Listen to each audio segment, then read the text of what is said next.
Namaste. Welcome. Today's lesson is the Ujjayi breath. It's one powerful method which will serve us in many ways and levels in the practice. It's an energy-producing method, especially when we practice our asanas with it, to create and to maintain that abundant flow of healing force inside the body.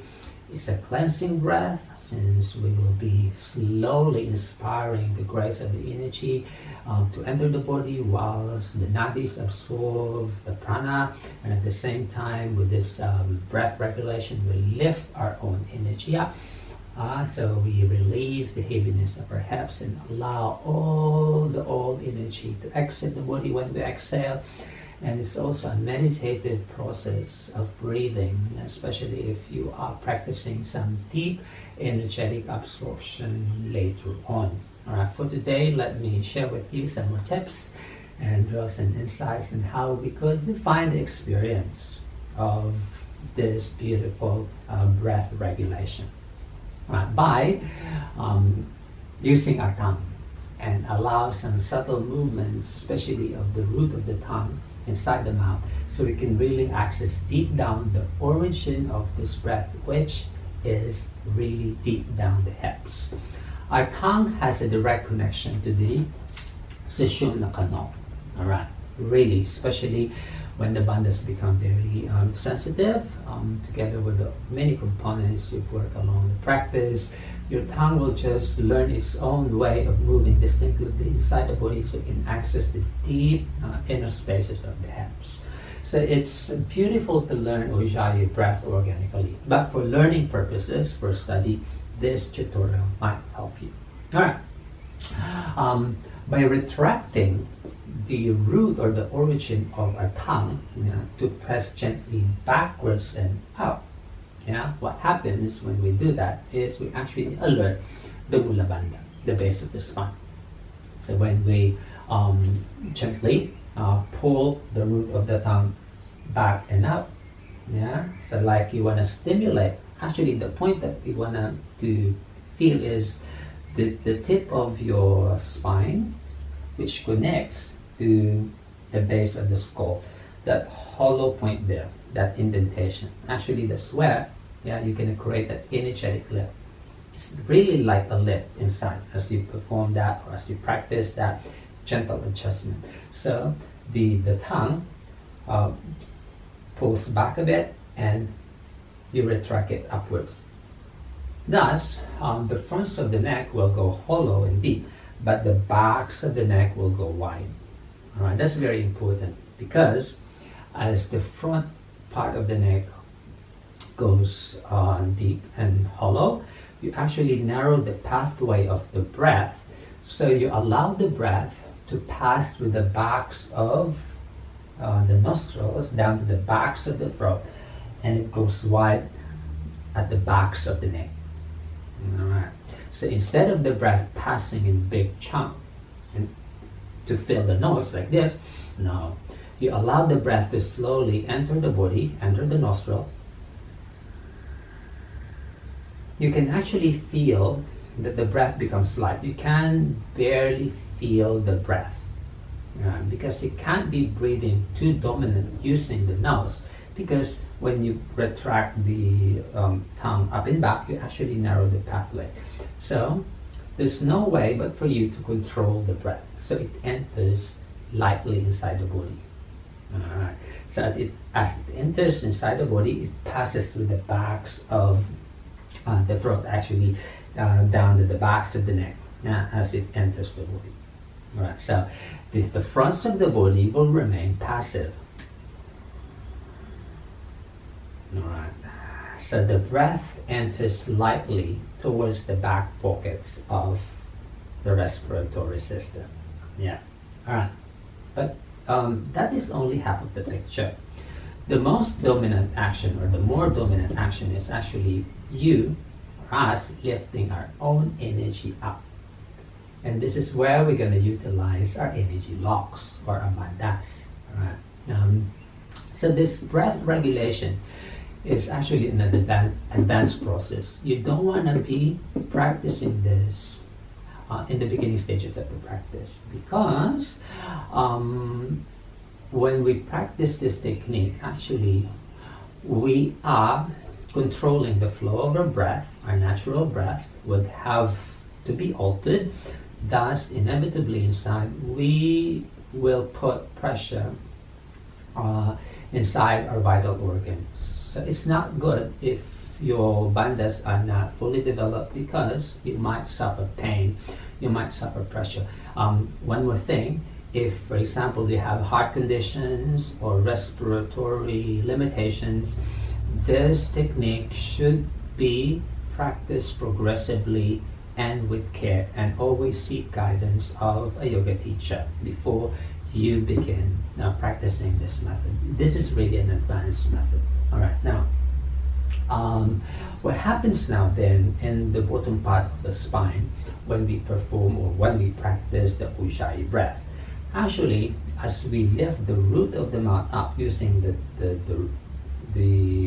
backs of the tongue up and back, what happens, we alert, we connect already down the base of the hips. And energetically, when we do that, now we alert the Mula Bandha or the bottom block. Because the Mula Bandha now, as we breathe through it, because simultaneously, as you draw the air coming from the outside to enter the body, you're going to lift your own energy up. Alright, so the Mula Bandha now will collect your own energy. Actually, it's a sensation as you breathe. You're going to feel the space go narrow. Yeah. So the Mula Bandha now will initiate the lifting of your energy up, and the Uddiyana Bandha, this part, the core lock, will draw it upwards even more, so it rises higher up the big ribs. Yes, really, this is very true. So as the two bottom locks will help each other draw your energy up and rise, because our own energy, the Apana Vayu, it has an inherent way of rising, and the flow is outward. So we are using actually the bandhas to perform and do that action of lifting and allowing our own energy to rise and flow out eventually. So the two bottom bandhas now, as you breathe in, simultaneously these two actions happen. It's like Ujjayi breath is a twofold breathing process. One is entering, and the more dominant is you drawing up. So what happens there, as you allow the air to gently pass inside the body, enter, you actively lift your own energy up using the two bottom bandhas, and then they meet. Really, there's a point inside the body between the two big ribs, not in the front, neither at the back. It's really inside. If you may, feel that the space, and then lightly press the space, that deep space, really deep down there. And as you breathe through the Ujjayi, you can actually feel that point, like there's something there that attracts all the energetic forces surrounding the body inside, from the base all the way to the top. And that point attracts all of these forces to meet there. There feels like inside there's a magnet that collects everything inside to flow to that point. And that's actually your bandhas, of course, working organically inside together with you, narrowing the pathway, because you can't be opening the pathway, otherwise the energy will exit too sudden. So you narrow the pathway as you suck your own energy up, and as you draw the energy from the outside to enter the body, and they meet here. Alright. And the sound is actually just a secondary manifestation. Really, it's just a secondary manifestation. The sound will happen organically. Why?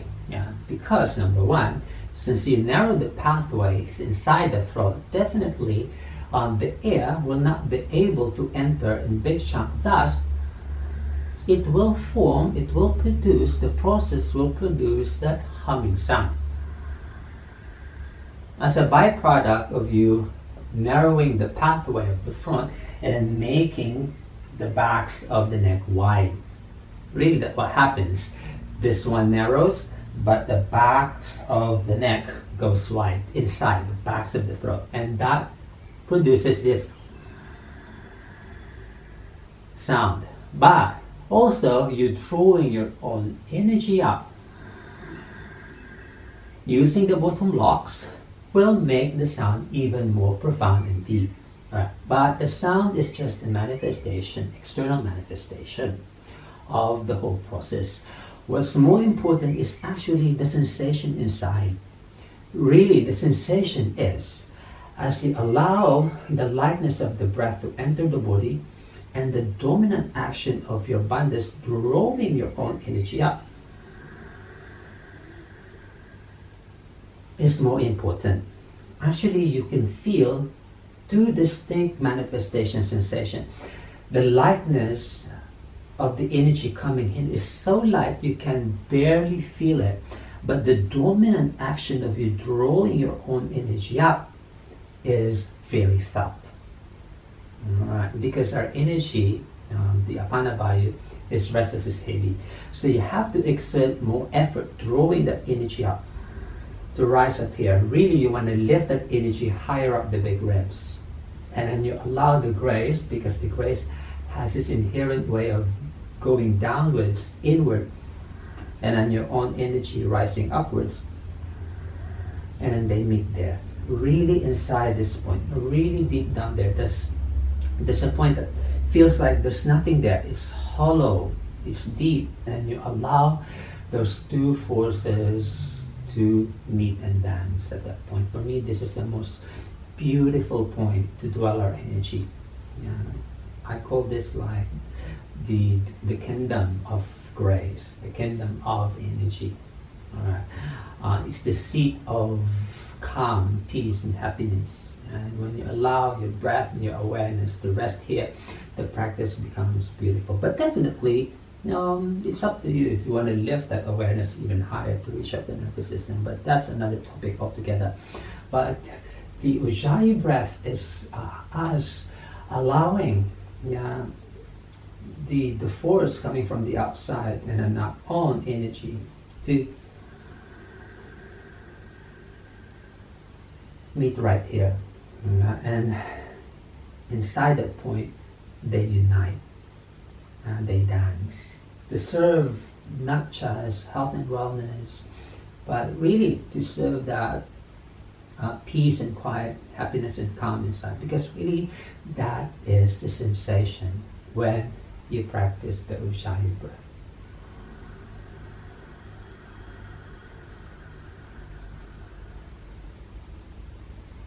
And when we exhale now, you allow the pathways to lightly open, but don't collapse the spine. Open a bit and inhale. Narrow the pathways again. And then lift your own energy up. You might hold a bit here, but not too long, and allow them to separate. You allow the heaviness to exit and unite those two forces inside this point again. Alright.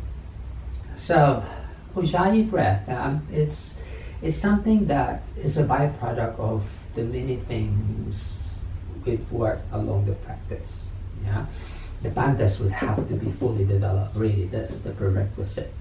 Right? Without the bandhas supporting us, we might put unnecessary pressure inside our vital organs. So it's not just about producing the sound. No, we don't do the Ujjayi breath for the sake of just doing it while we move. No. It's something that really comes from the inside.